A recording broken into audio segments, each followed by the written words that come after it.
again, my lovelies, my invisible friends.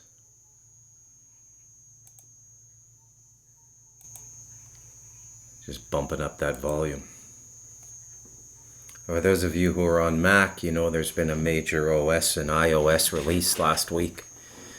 So the computers are up to the new operating system, which is called Tahoe. I like it.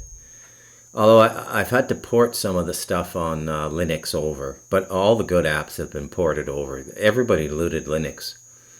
Anyways, but I do like Mac, and I like their hardware, and I like their graphical user interface.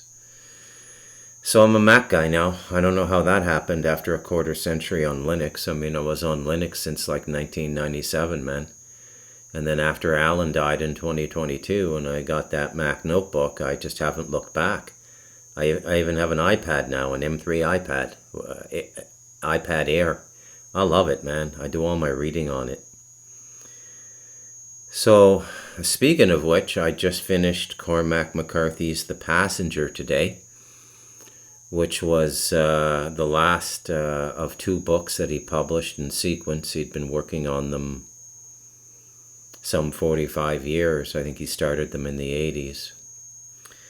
And what a read it is. Now let me tell you right now, people are always telling me or asking me, Bruce, how do I meditate? How do I do this? How do I do that? Well, I'll tell you this, an excellent companion piece to meditation is reading. Reading is all kind of like a guided meditation. I mean, think about it, right? Watch some of these YouTube videos where you get some fucking new age fruitcake telling you guiding you through a meditation. It's a bunch of bullshit. Just read some books. You want to do guided meditation. And literature is such a transformative thing, man. I got a few books out there, by the way. You can read Ghost Month or The Stolen Child or God is an Economist, and they will change you. I know that's a bold statement, but I'm not joking. Those books will change you. What can I say, man? I got a talent.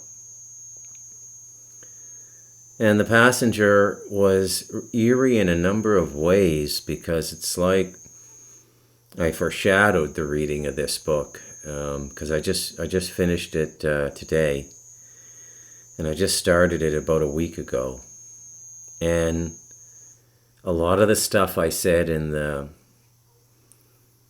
split podcast is kind of comes through in Cormac McCarthy's The Passenger. It's about a brother and sister who are the children of one of the American physicists who worked on the Manhattan Project to build the bomb in Los Alamos, New Mexico. And it's what an interesting way to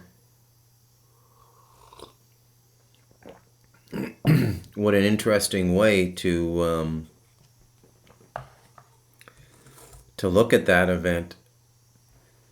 You know, it's like the biblical aphorism, the sins of the father are carried forward to the children. And in this instance, they are. And all I can do is recommend, spend some time reading. Read my books, okay? They will change your life. I shit you not, man. Stardust Ranch, Light of Darkness, Devil in Us. That's my nonfiction. And The Galactic Historian. I have a nice EPUB I made of the Galactic History now. And that's kind of a beautiful book too, if anybody wants to read it. Let me just see if I can find something here for yous. And we'll just do a random reading from this, because ain't nothing wrong with that. There we go. Yeah, The Galactic History, Bruce McDonald. Um, I'm just gonna choose a section randomly. Let me go to the table of contents, which is less than random. I lied. Not really, but um,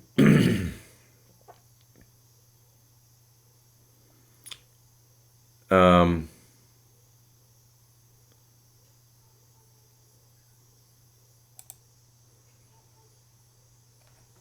all right, so I'm going to read a section called Agencies. Agency is a fascinating word. It's a third party that facilitates exchange between other parties. In the early 20th century, agencies normalized.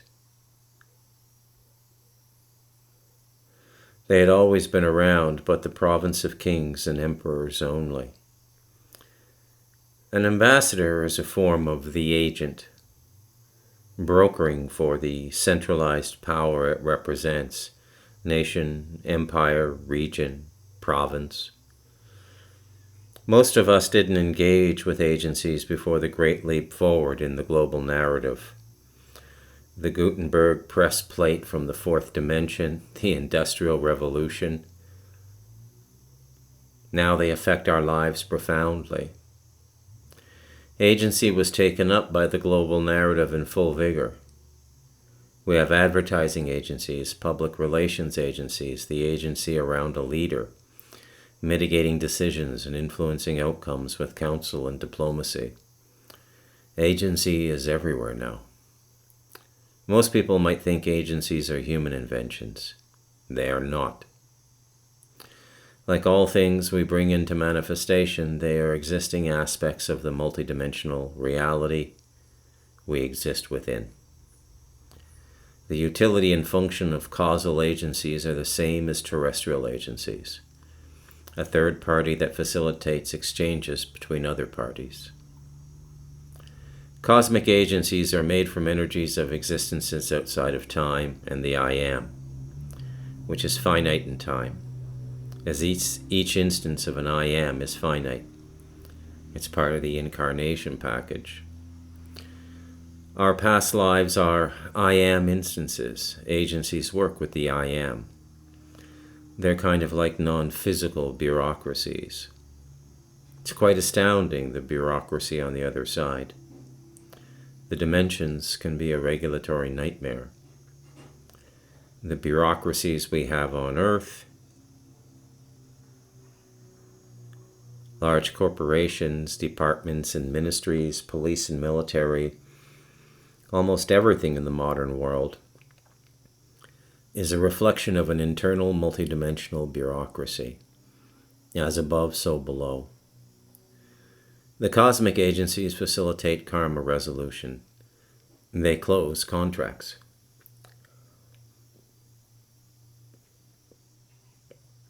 Remember what we have discussed already in this book. Karma is any utility of energy to manifest, prepare to manifest, as in thought, feelings which demand manifestation, and of course actions which, in a conscious person at least, are the product of thought and feeling. Incarnation is all about contracts and karma. It's planned out in the fetus, in the womb. Agencies facilitate the contracts. If you come from another spiritual tradition, perhaps it's best to regard them as agents of the lords of karma, or, in a Western model, the agents of fate and destiny. It's important to understand our full self-responsibility as sovereign beings.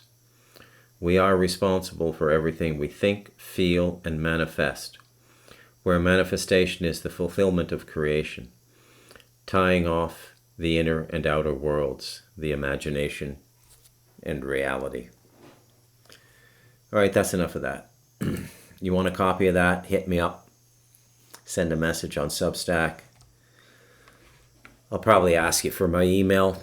I think I can send it right through Substack. You want to make a donation to Bruce, that's fine. The book sells for $24.95 on Amazon. I'm no longer in contact with the person I wrote that book 4, that was a commissioned work. That commission and contract was broken because that is the nature of that person. Now tonight I've had a podcast in me all day, and it came about, in a lot of ways through finishing up the last half of The Passenger today. So it's about like 6 hours, 7 hours of reading today, which is a productive day for me on the mountain. By the way, my new house is coming along real nice.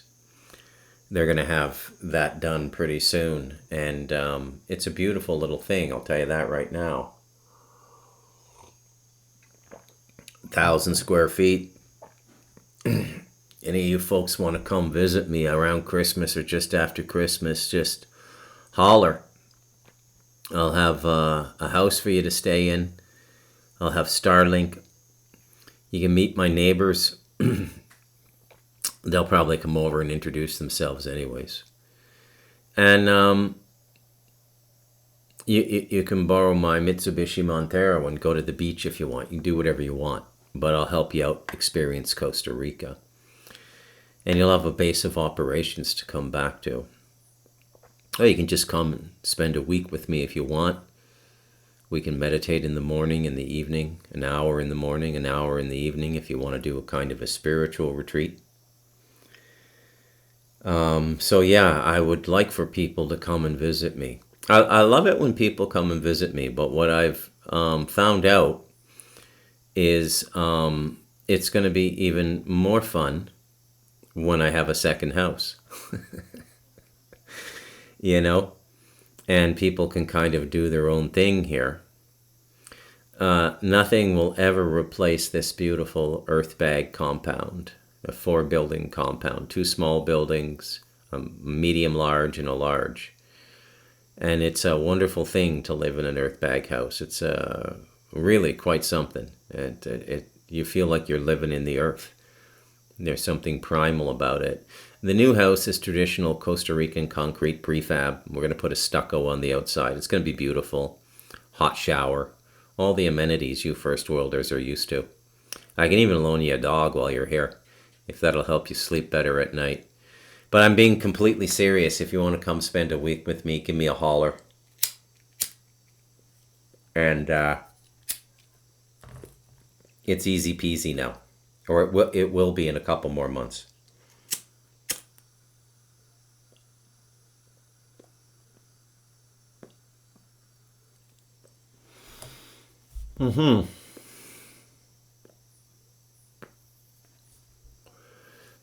So,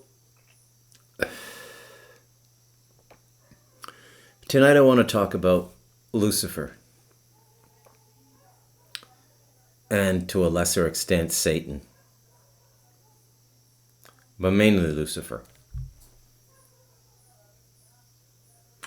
Now, we went over the devil quite well in The Devil in Us. That is an absolutely brilliant characterization of the devil. Now, the devil generally lives within our sensual body, which is also what you'd call our impulse body. And you can travel with that body, but I don't recommend it. I don't recommend deliberately learning to astral travel. That's just me, and some people find me a bit prudish in my ways.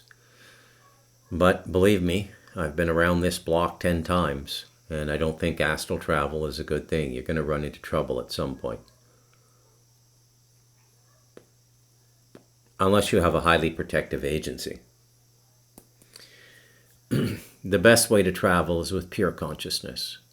So you can go to the astral plane, not with the astral body, but just with your pure perception, soul. And that's the best way to go anywhere. And that's done through meditation. Now, the reason I associate Satan with the astral body is, well, first of all, the Satanists do. That's why all of their rituals are so chemical. The astral body is part of chemical consciousness. That's why you can achieve the astral plane through chemical means.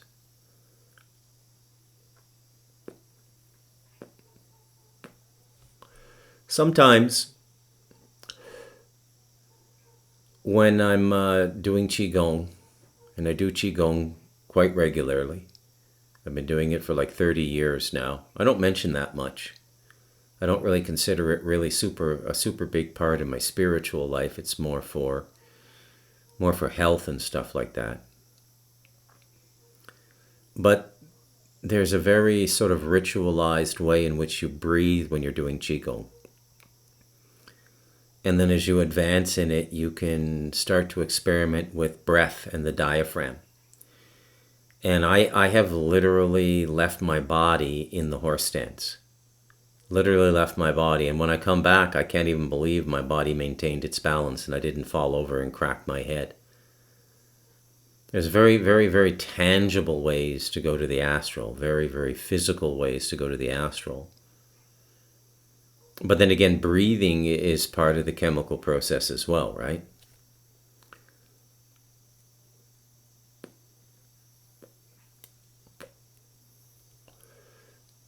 So the astral body, the easiest example I give to people about what the astral body is, okay, so have you ever been flipping through social media like X or YouTube Shorts or Instagram or TikTok?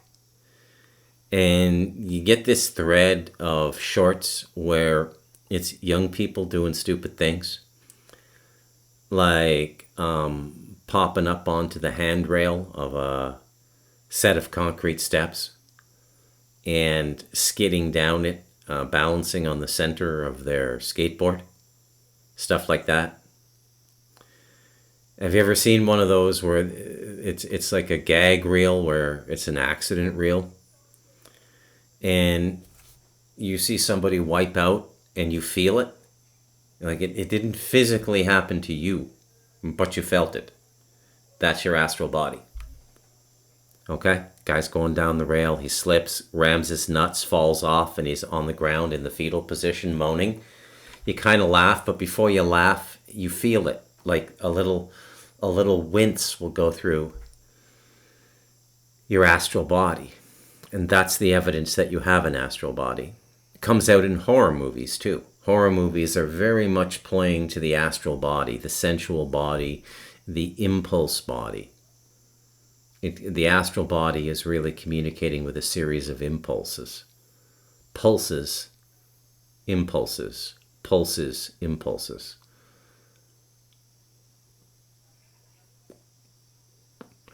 Now all the characterizations of Satan are related to this body. And the allegory or the mythology or the metaphor of Satan stealing souls is about getting your astral body cannibalized. And that can happen.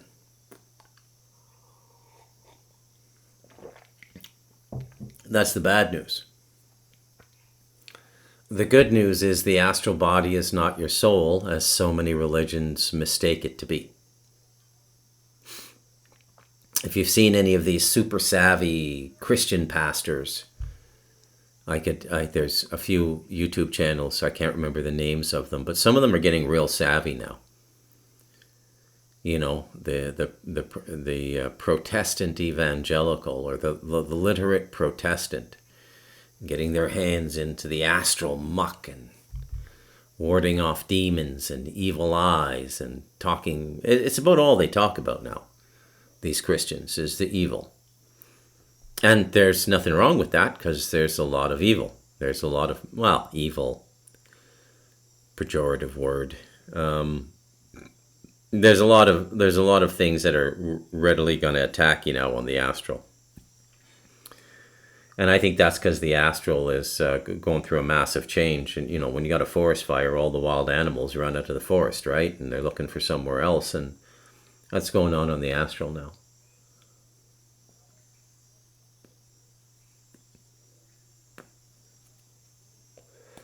And you look at the rituals, you know, there's always like a sacrifice. That's an astral feeding ceremony. Blood being spilled is an astral feeding ceremony, which is why I'm so loath to understand why the third temple of Solomon is going to do anything for the world other than consolidate black magic and astral suppression upon the human race. That's my feeling after a lifetime of prayer, meditation, fasting, and the study of Scripture. You take it or leave it. I don't claim to be an expert at anything. I don't claim any title. I don't claim to be enlightened. I don't claim to be self-realized. I don't even know what the fuck that shit means, to be honest with you. I stick to my own language and my own experiences. And they're many and varied and way beyond the astral. And the ones beyond the astral get increasingly difficult to express, especially if you don't speak math. Circling back to Cormac McCarthy's The Passenger.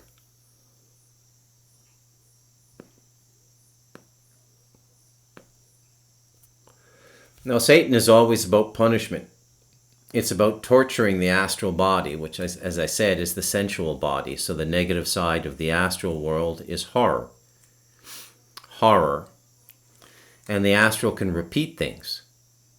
And it repeats them in such a way that it's like it's happening to you for the first time.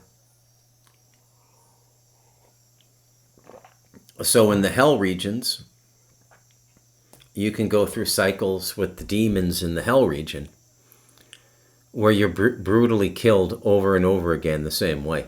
And every time you're killed that way, it's like the first time. You have the same fear, the same everything. It never goes away. It never abates. You never get used to it. This is part of the stupidity of the astral body.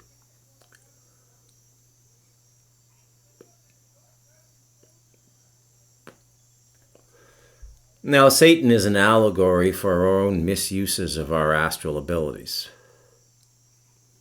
Right? Now, obviously there's a potentate that rules the negative side of the astral plane. But remember, everything works under the Creator. So if you vibrationally are slotted into that space while alive or after dead, and you can go to hell while you're alive, your unconscious can be in hell. This is my theory for a lot of the depression now.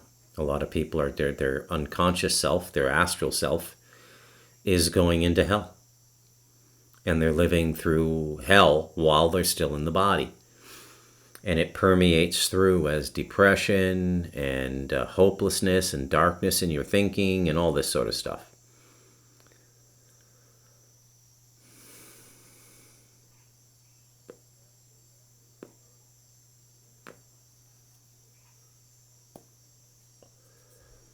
And conquering and mastering all of this stuff is part of graduating in this cycle we're in now. You got to go through the astral. And when you go through the astral, you have to go through in the middle. You can't be swayed by the negative or the positive, because the positive stuff will seduce you. Negative stuff is the consequence of the seduction. But the positive stuff is the seduction, right? And you want to go through it all. And to get through the astral, you have to clean up your karma, which means you have to cycle out of all your relationships and get them to a neutral balance. And this is hard to do. Sometimes not possible. I talked about this in Mother Dearest. But I've done a fairly good job of it. And I have a very relatively clean astral body, astral experience. So that's Satan explained.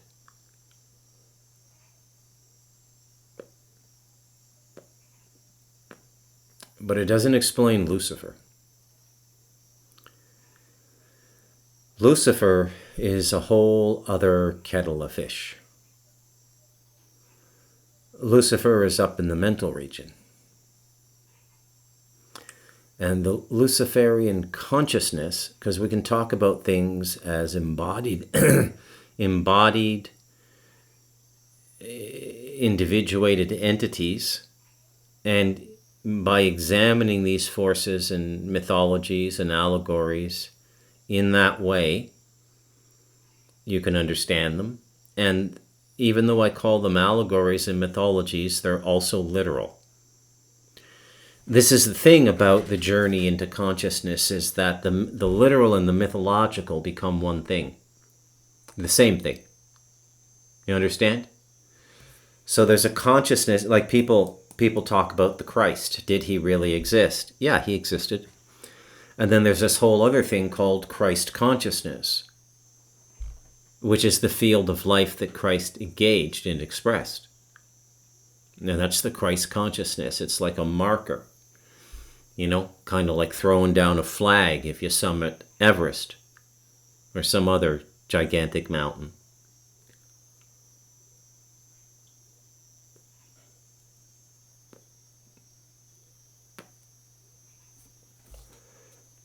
So Lucifer is a real being. I met him once in 2012 while working on The Stolen Child. He came into me in meditation. Meditation is a neutral space where you can meet almost any entity and engage them. Very important thing to remember. Meditation is a neutral space.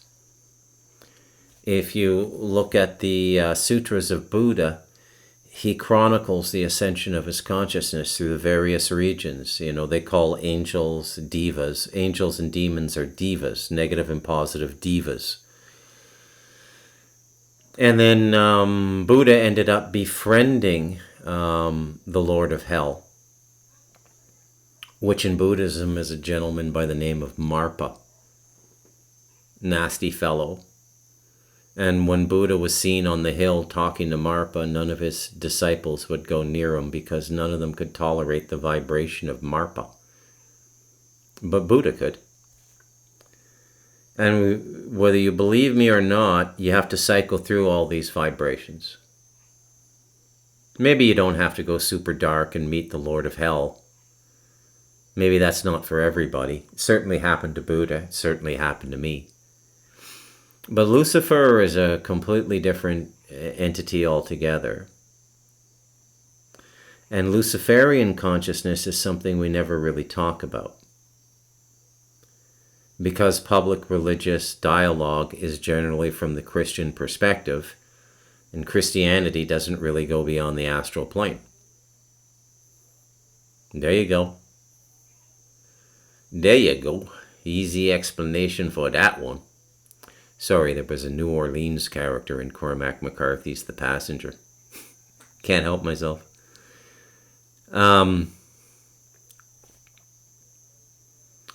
So Lucifer is up on the mental plane.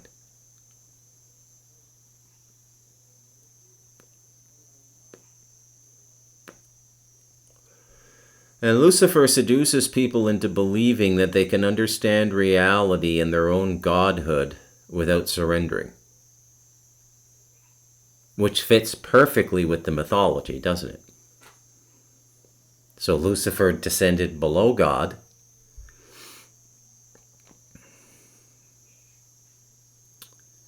and represents the totality of consciousness apprehendable to a living being outside the kingdom of God, which is pure spirit.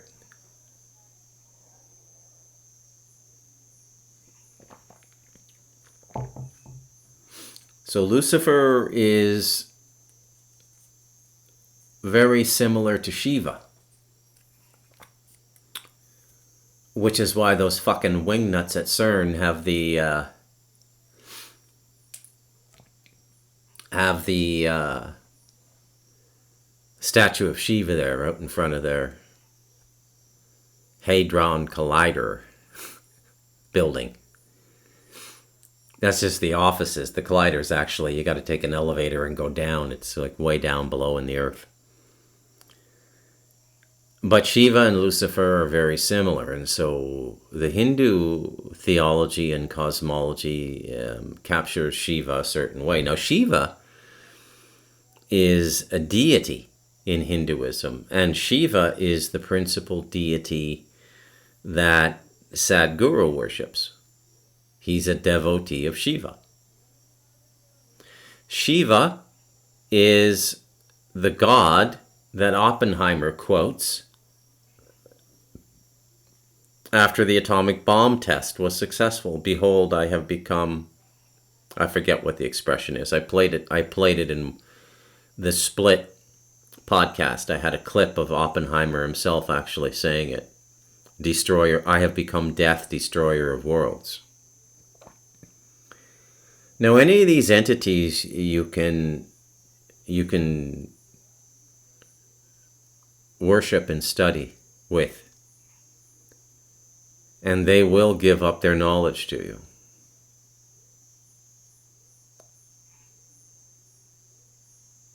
Now, Shiva and Lucifer represent the esoteric knowledge of the universe, all the details. And it's fascinating. A lot of stuff I don't know. I admire it, actually. Even the Luciferians to a certain degree. I admire it. They're spiritually blind to the deception. But I don't think that their intent is wholly negative.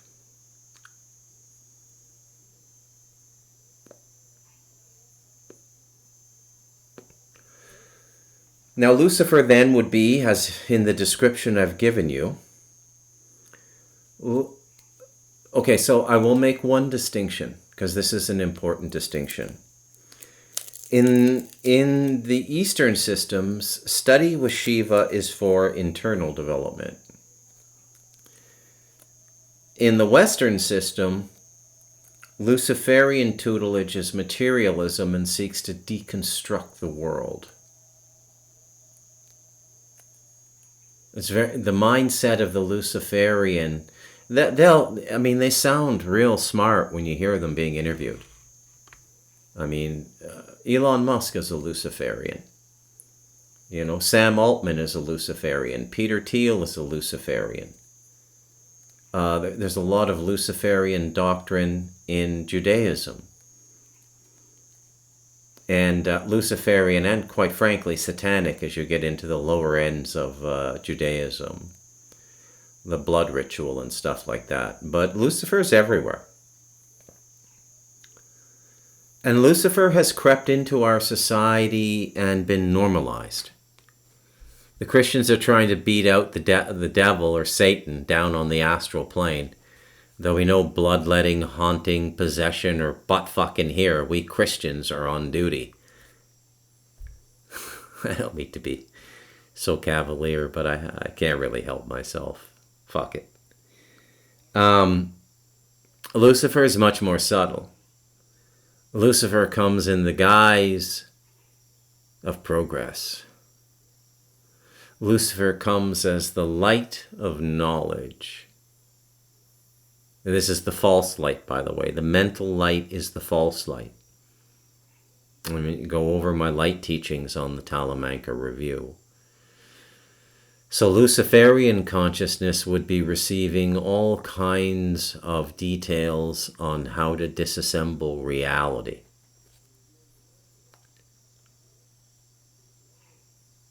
Now, this is an opportune moment to readdress why I think most of the Gnostic teachings are flawed. Because they get deeply into deconstruction. And the point of a spiritual life is to become whole in all things. Body, feeling, memory, mind, and soul. To become a whole being operating fluidly. This is the journey of the saint. This is the journey of the Sat Guru. This is the journey of the Mahatma, the fully realized soul. Now, Shiva consciousness is very advanced and very detailed. If you were to put Sadguru beside a Satguru, everybody would listen to Sadguru, because the Luciferian consciousness or the Shiva consciousness has that profound ability to seduce, because it's so detail-oriented, right? There's a lot of that Shiva energy in the Galactic History book. A lot of it explains a lot of stuff.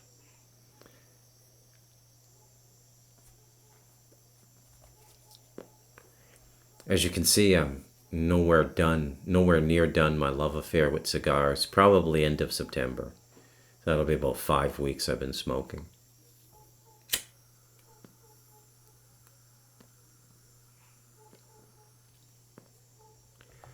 They're just so good, though.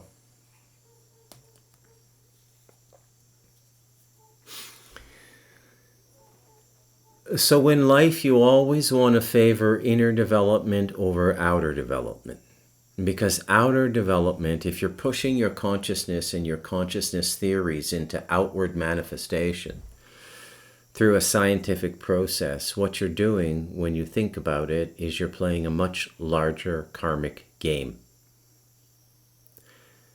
So, let's go back to our friends who split the atom.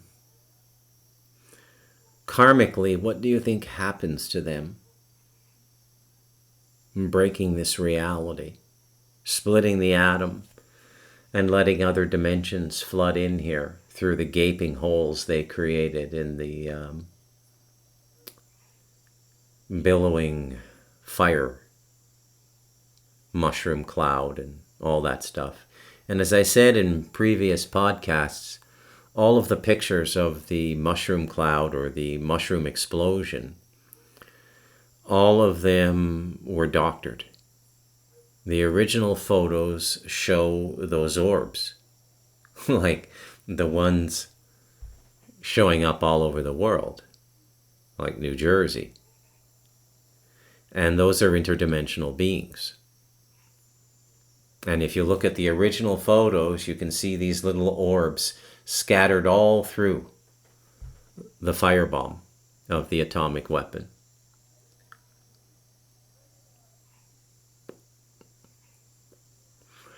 So if you own what you do by the laws of karma, how do you own opening this reality to the influence and subversion of negative influences? So ultimately, at this point in the mythology, Satan and Lucifer become indistinguishable because Lucifer provides the means to open the gates of hell, which is governed by Satan. And both represent destructive capabilities within human consciousness, allegorically. Now remember, in this podcast tonight, I'm flipping back and forth between literal and allegorical. You gotta be aware of that.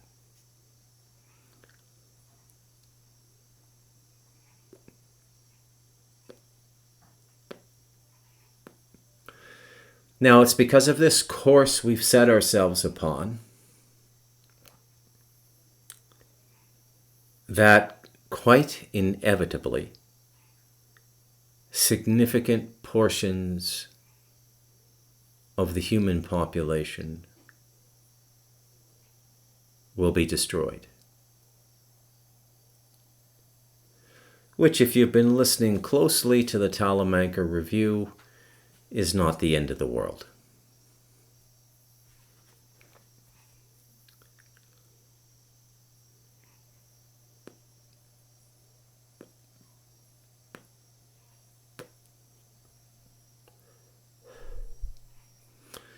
But the trajectory that we're on now is completely imbalanced. You could make the case based on the vista or the view of the 21st century and all of its knowledge and sharing, because there's more knowledge in the world now. There's more shared knowledge in the world now than ever before. The process of living on a day-by-day basis has never been easier. We don't have to hunt for our food. We don't have to labor for hours and days and weeks and months in a field, turning the earth to feed our community. All of that stuff's been streamlined now. And you should take note of that. And you should be aware of that. Because it's an incredible gift. And the gift is time. Space and time. Our lives are no longer consumed by the toil of maintaining our physical existence, giving us much more time for self-development through things like reading poetry and literature, things like praying and meditating, things like fasting, things like trying to connect with a higher reality, trying to move your perception into a more natural state of being. Now,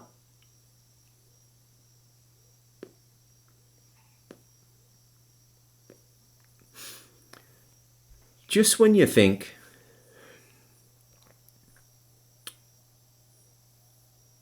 that you can skate over all this material and see no fault in it, which some people are wont to do, and they look at the advancement of the world and the technological insights and the technology that we've brought into the world, and they say, how could this be a bad thing? How could this be anything but the natural progression of the human race? And it's a compelling case. Now, one of the things that the Luciferian consciousness and Lucifer himself will do is try to seduce you into a way of seeing reality where you forget the mission of seeking God. And that's why we can say that we're living in a fully Luciferian age, or we're living in the age of Shiva. Because the Creator is above all of these things, and man was made to go back to the Creator, just like those salmon swimming upstream to their spawning grounds. That's why that metaphor, that beautiful natural metaphor, exists, by the way. Nothing else on this planet could perceive it and contemplate it other than human beings. It exists for us. Everything exists for us. Because we're the only thing that can receive it. Bears can't receive it. They just receive a full belly. They don't sit back on a full belly of salmon and contemplate the mystery of salmon spawning, do they? We do.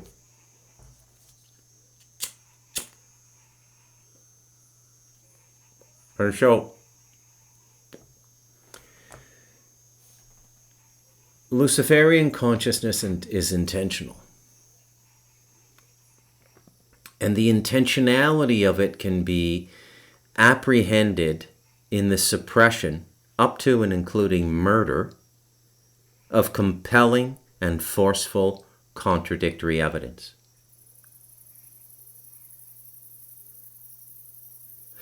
I would urge all of you to look into a book called The Holographic Universe by Michael Talbot.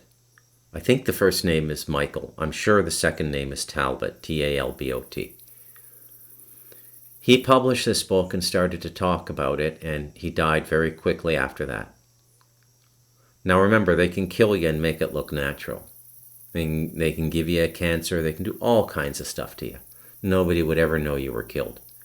Nobody would ever know you were murdered.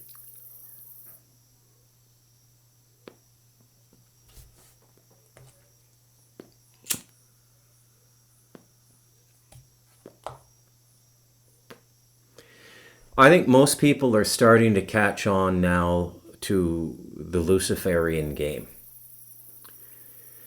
Now, the Luciferian consciousness is very possessive. The treasure is the soul, not the astral body, the soul. It's not that your soul can be stolen or destroyed. It can't. But your perception can be locked into a frequency so that you're going to stay in that frequency for eons. The earth has a certain frequency, and people get locked into it for eons.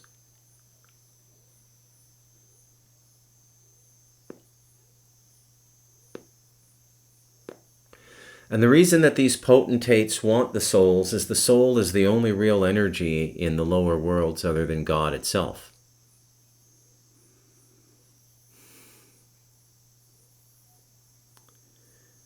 And I'm quite sure that a lot of the beings in the universe are no longer sold. No longer, the organic form and the manipulations done to those forms genetically can no longer hold the energy of a soul.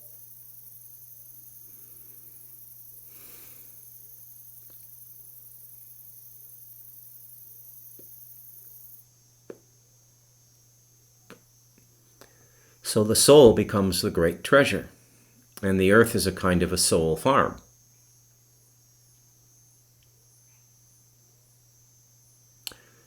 And so the Luciferian seduction and the Luciferian deception is to keep you here.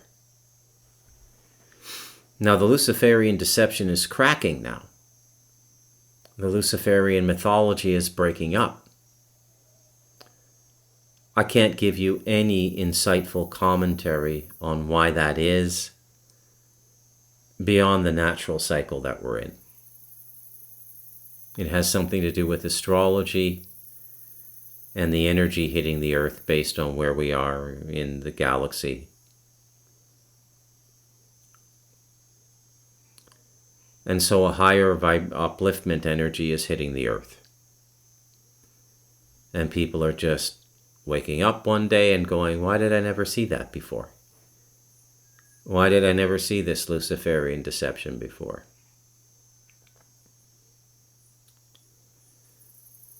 And then the agents of Lucifer, because Lucifer operates on the planet through agency, right? Like everything else. Lucifer doesn't have permission to manifest on the planet and say, hi, I'm Lucifer, I'm here to rule the world. Doesn't work that way. And so Lucifer has to work through agency, and the only operative agents on the planet Earth are human beings.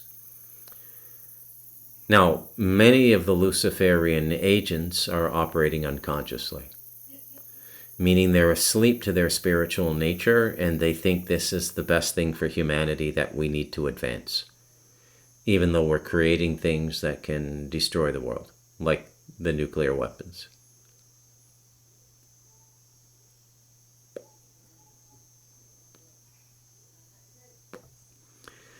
And so the Luciferian agents now, and many of them are conscious participants, not all of them, though, and this applies even to world leaders. Most of them just go along with what they're told to do at the world leader meetings.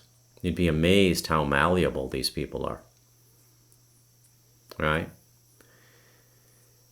And anyone who disagrees with them generally meets an unfortunate end, the most benign of which might be leaving office, national office, through a rigged election or a coup, or assassinate a few people close to the person so he or she gets the message. And if that's not enough, then they'll show you a little bit of what goes on behind the curtain. And you get something like Hugo Chavez running out of a world leader meeting saying they worship the devil, they worship the devil. Which they do.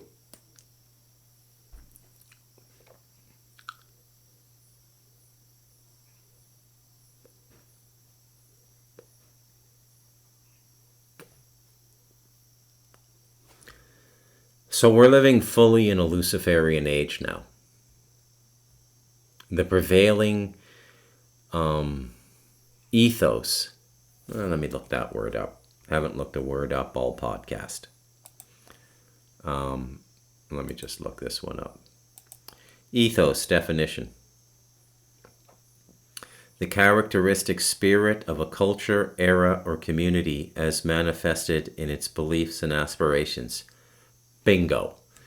So we're living in an ethos now in which people don't want to go back to a harder life. They don't want to work on the earth. And I don't blame them. You know, I don't blame them at all.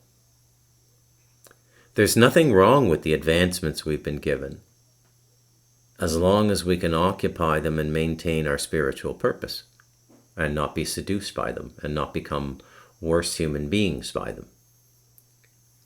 But that doesn't seem to be the case. Not if the numbers on human trafficking have anything to say about it. Not if the numbers on child trafficking have anything to say on it. Everybody's fucking in on this now.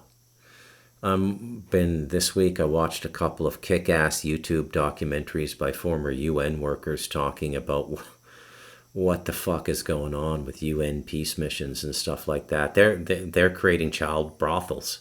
The UN soldiers are creating child brothels for the UN soldiers and for UN officials to go and fuck children.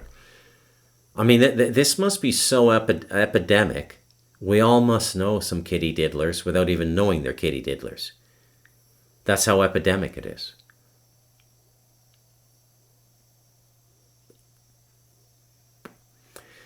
You can probably tell them by the fact that they're always smiling and they have this sort of childlike happiness about them. That's generally the disposition of the kitty diddler. Oh, why are you so depressed? Life is beautiful. I diddle kids. You're depressing me, you motherfucker.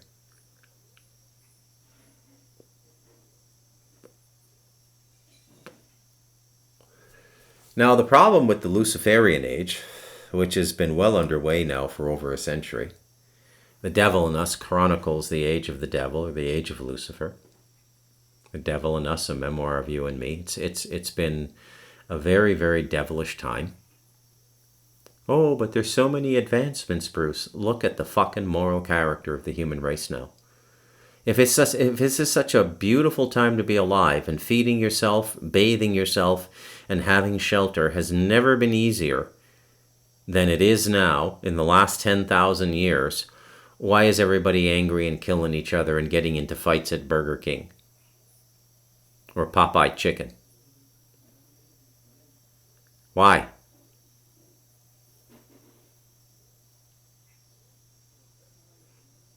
Because the spirit of Lucifer is coming out. The Luciferian spirit is coming out. And Lucifer is very, very self-centered.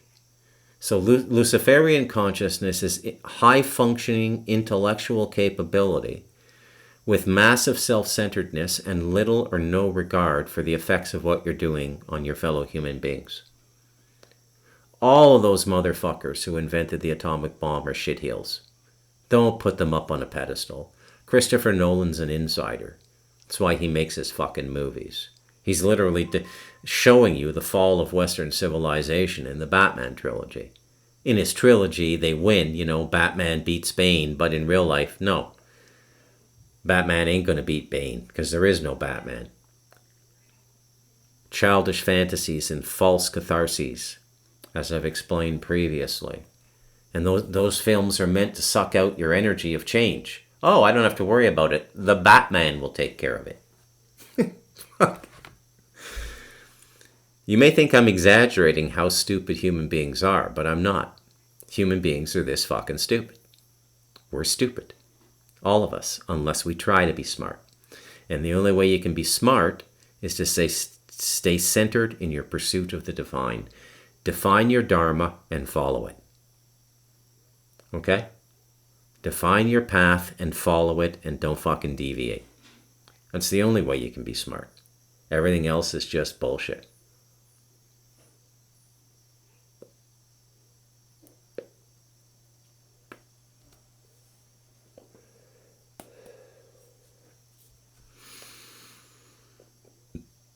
Nobody can change the situation but us. And when I say us, I mean we, the common people, without any title or office or any power vested in us. But it's not going to be easy because they've tied us up 100 ways till Sunday now. We're like cattle in a corral now with this fucking money system. You see where they're moving in on the digital ID in Britain.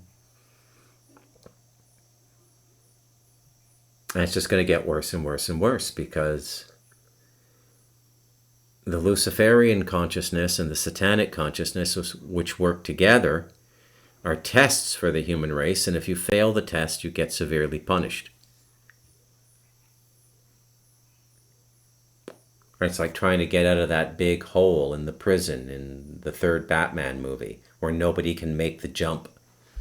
And finally, Batman, Bruce Wayne, does it. But if you fail, it's very painful. It take weeks to recover from your injuries and another few weeks to get back into shape to try it again. And that's the Luciferian test. And you can't pass it without God. You can't pass it without a connection with the divine. Because Lucifer represents the ultimate superego. So if you're facing Lucifer as another individuated consciousness and ego, you're not going to survive. Can't beat him. But people miss the simplicity of this.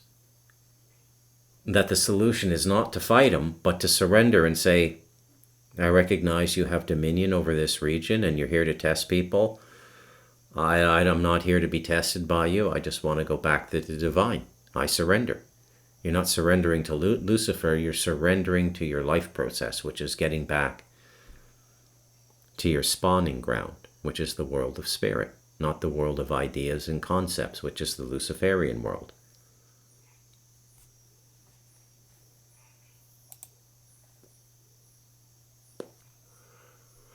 I would have done a podcast yesterday, but the power was out. It was out for a good portion of today too, which is why I got so much reading done. So in summation, I would say that if you want to do yourself a favor, read some Cormac McCarthy books. Read All the Pretty Horses. Read The Passenger.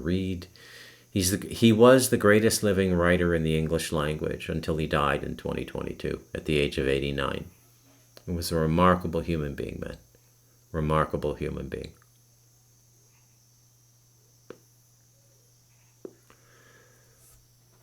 I'm Bruce McDonald, and this has been the Talamanca Review.